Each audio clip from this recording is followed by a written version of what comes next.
Y ahora, en casa, con el pastor Héctor Pardo. Jesús dijo otra parábola muy interesante en Mateo capítulo 3, en el verso 24. Dice, les refirió otra parábola diciendo, el reino de los cielos es semejante a un hombre que sembró buena semilla en su campo. Pero mientras dormían los hombres, vino su enemigo y sembró cizaña entre el trigo y se fue. Y cuando salió la hierba, dio fruto, entonces apareció también la cizaña. Vinieron entonces los siervos del padre de familia y le dijeron, Señor, ¿no sembraste buena semilla en tu campo? ¿De dónde pues tienes cizaña? Y él les dijo, un enemigo ha hecho esto. Y los siervos le dijeron, ¿quieres que vayamos y la arranquemos? Y él les dijo, no sea que al arrancar la cizaña arranque también el trigo. Dejad crecer juntamente lo uno y lo otro hasta la siega. Y al tiempo de la siega, yo diría a los segadores, recoged primero la cizaña y atadla en manojos para quemarla, pero recoged el trigo en mi granero. Esta parábola es muy interesante porque hay dos sembradores y dos tipos de semilla y el mismo terreno. Es interesante notar eso que encontramos. El que siembra la buena semilla es el Hijo del Hombre. En Galilea él estuvo predicando el reino de Dios. El Hijo del Hombre, Jesucristo, estuvo predicando el reino de Dios y su fama se extendió por todas partes. Eso es el que siembra la buena semilla. Luego, ¿qué significa la buena semilla? Dice la palabra que la buena semilla son los hijos del reino.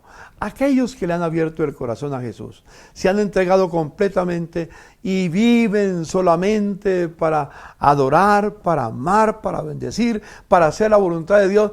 Y no importa lo que pase en su vida, en su entorno, ellos están preocupados no por lo que pasa en el entorno, sino por lo que Dios quiere en su vida. Esos son los discípulos. Dios quiere no religiosos, no creyentes, no evangélicos. Dios quiere discípulos. Quiero que lo entendamos y espero hacerme entender que eso fue lo que Jesús dijo, vayan y hagan discípulos. Fue lo que Jesús hizo, discípulos. Pero también, ¿cuál es el campo? El campo es el mundo. Es decir, el barrio, el colegio, la universidad, el trabajo, los amigos, los conocidos, la familia. Esos son los campos de misión que Dios nos ha dado. Cada cristiano es un misionero. En cualquier lugar donde estamos tenemos una vocación, llevar el mensaje de Jesucristo. Y eso nos corresponde a nosotros. Si tú no lo haces como hijo de Dios, como redimido por la sangre de Jesucristo, ¿quién piensa que lo puede hacer? No está encargado directamente solo a los pastores. Los pastores están para capacitar a los santos, para que los santos hagan esa labor, lleven el mensaje del Señor que les dio, el Hijo del Hombre que les dio la semilla, vayan y siembren la semilla. Pero la cizaña, ¿quién representa la cizaña? Dice el Señor, son los hijos del malo, los hijos de Satanás. Jesús alguna vez conversando con los judíos, les dijo, vosotros de vuestro padre el diablo sois, y los deseos de vuestro padre queréis cumplir. Así que hay dos tipos de sembradores, hay dos tipos de semilla, y los que siembran la semilla que es la cizaña, son aquellos que no han tenido conocimiento del Señor. Qué fácil es hablar de otros, ¿no es cierto? Qué fácil es menospreciar a aquella persona que nos cae bien.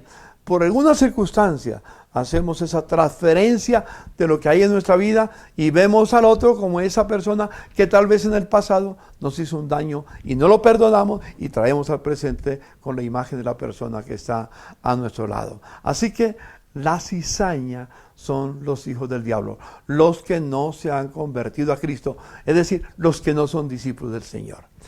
Y dice el Señor, otra cosa que dice es, el que siembra la cizaña, el que siembra es el diablo. Es decir, o hacemos la voluntad de Dios, o hacemos la voluntad de Satanás. Nadie es neutral en cuanto a este camino. No tenemos la libertad de hacer lo que nos da la gana. Puedo hacerla, pero eso quiere decir que no es la voluntad de Dios. Cuando yo hago lo que me da la gana, estoy haciendo la voluntad del diablo. porque el diablo no quiere que hagamos la voluntad de Dios. Entonces te abre el camino para que hagas muchas cosas con tal de que no hagas lo que a Dios le agrada. Eso es desafiante, ¿no es cierto? Es un desafío grande. ¿Qué voluntad haces? ¿La voluntad del Hijo del Hombre o la voluntad del autor del mal? Es decir, de Luzbel, de Satanás. Y muy interesante, ¿qué sigue diciendo la parábola? La ciega, que dice que esperen, quieren arrancar la semilla, la cizaña le dice no, porque al arrancar la cizaña pueden también arrancar el trigo. Hay que dejar que a su tiempo va a producir. Así que en el mundo van a crecer las dos semillas, los que viven para hacer la voluntad de Dios y los que viven para hacer la voluntad del enemigo. Interesante, ¿no es cierto? Eso es lo que el Señor... Esa es la parábola del reino. Los segadores son los ángeles que Dios va a enviar a su momento. Apocalipsis nos habla de ese momento en que Dios dice, mete la hoz y ciega la tierra. Vendrá el momento en que tenemos que dar cuentas a Dios de lo que nosotros estamos haciendo. En esta vida, hermanos y amigos, tendremos luchas. Hay dos sembradores, hay dos semillas, el juicio llegará y está establecido a los hombres que mueran una sola vez y después el juicio.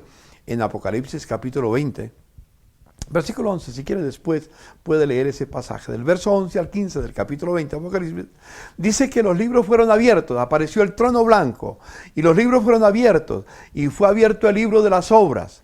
Y todos los que estaban allí eran juzgados primero por las obras.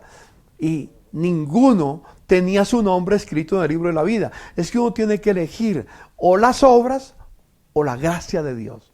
No puede jugar con las dos. Si yo vivo en la gracia de Dios, voy a hacer buenas obras, no para ser salvo. Voy a hacer buenas obras como consecuencia de que soy salvo. Pero yo puedo hacer buenas obras sin querer hacer la voluntad de Dios, sino lo que a mí me da, perdona la expresión que lo diga varias veces, me da la gana. Y los que no fueron hallados escritos en el libro de la vida, fueron lanzados al lago de fuego. Y una pregunta antes de terminar que yo quiero hacerte, piensa, reflexiona. ¿Estás seguro que tu nombre está escrito en el libro de la vida? Si murieras en este momento y llegaras al cielo y hay una puerta grande y entonces golpeas, entonces sale, digamos Pedro, no sé quién sale y dice, ¿en qué te puedo servir? Y tú le dices, vengo para entrar al cielo. Y le hace la pregunta, ¿y qué te hace pensar que tienes derecho al cielo? ¿Qué le dirías? Algunos le dirían, yo fui una persona que no maté, que no robé, y mencionaría todas las obras que hizo, y fui religioso, y tal vez le va a decir, yo fui al tabernáculo de la fe, o fui a una iglesia cristiana, pero el Señor dice, no tiene lugar en este lugar. Aquí solamente entran los que están escritos en el libro de la vida, es decir, los lavados por la sangre de Jesucristo. ¿Jesucristo reina en tu corazón? Si reina en tu corazón, puedes entrar. Así que la pregunta es, ¿está tu nombre escrito en el libro de la vida? Si terminaras hoy, ¿dónde vas a pasar la eternidad? Señor Jesús, gracias por esta sencilla explicación de tu palabra, que nos hace pensar dónde estamos si partiéramos hoy. Gracias, Padre, que tu palabra no vuelva vacía. En el nombre de Jesús. Amén. Amable televidente, así que te dejo con esa pregunta. ¿Está tu nombre escrito en el libro de la vida? ¿O no? Puedes, si tienes alguna pregunta, escribirnos al Tabernáculo de la Fe, ahí aparece el correo y con mucho gusto te daremos información. Bendiciones en el nombre del Señor. En casa con el pastor Héctor Pardo.